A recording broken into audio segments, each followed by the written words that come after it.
This is Inside Indiana Business Radio for the morning of Thursday, March 27th, 2025. I'm Alex Brown. Officials gathered in Vincennes on Wednesday to mark the official launch of TerraForce, an agriculture technology startup that is developing autonomous robots designed to help large fruit farmers harvest their crops more efficiently. Founded by CEO Mike Jacob, the company's platform uses AI to detect, grade, and robotically harvest and plant watermelons, pumpkins, and cantaloupe. One of the things that the artificial intelligence does for us is it compresses the development timeline and the amount of resources we have to allocate to get there. Sure, somebody could have developed an automated melon harvester a decade or 20 years ago, but the amount of resources it would have taken would have been completely unreasonable. Jacob says the company plans to launch its first robot this year.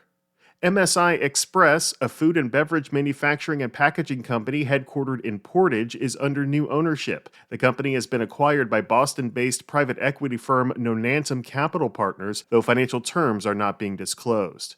Tourism officials in Hendricks County are touting a 5% increase in visitor spending as travel continues to open up after the COVID-19 pandemic. Visit Hendricks County points to a new report from Rockport Analytics showing just over $370 million in visitor spending in 2024, up from $352 million the previous year. From the number one source for Indiana business news, this is Inside Indiana Business Radio. To succeed, you need to stay informed. You need to be engaged. And let's face it, you need to set yourself apart from the rest by connecting with a company that brings you the best. Because in today's environment, business is an ever-moving target, and we'll help you chase it. IBJ Media. The best of business is in us. Get started at ibjmedia.com/youngprofessional.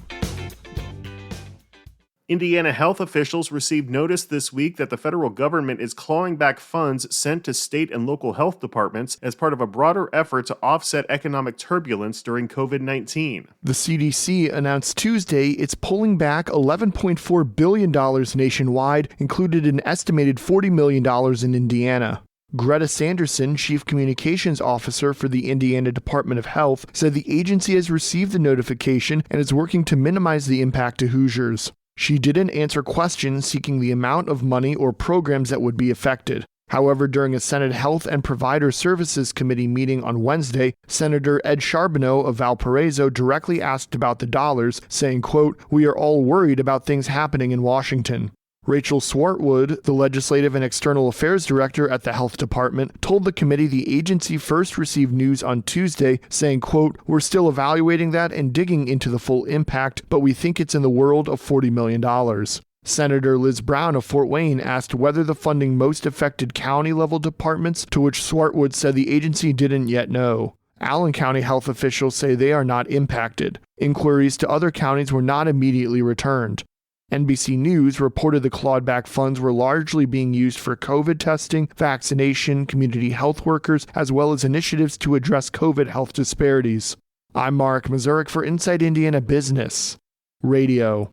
Indiana employers who pay for additional staff training that leads to increased wages could be partially reimbursed for the investment through a new tax credit included in the latest state budget bill. The Hoosier Workforce Investment Tax Credit in House Bill 1001 would allow a business to claim a $5,000 credit per employee and up to $50,000 total for a maximum of 10 employees. The legislation requires that a business increase the worker's annual wage by at least 25% to claim the credit. At least 800 workers per year could receive training and pay raises under a $4 million cap. The overall goal is to shift lower-wage, underskilled workers into unfilled, higher-paying jobs in emerging industries. State leaders have said the effort could lead to a better quality of life for many Hoosiers. Indiana Wesleyan University President John Kulaga is this week's guest on the Business and Beyond podcast with Gary Dick, presented by PNC, a weekly conversation with high-profile Hoosiers in business, sports, and entertainment, and beyond. Available now from your favorite podcast provider. I'm Alex Brown for Inside Indiana Business Radio on Demand.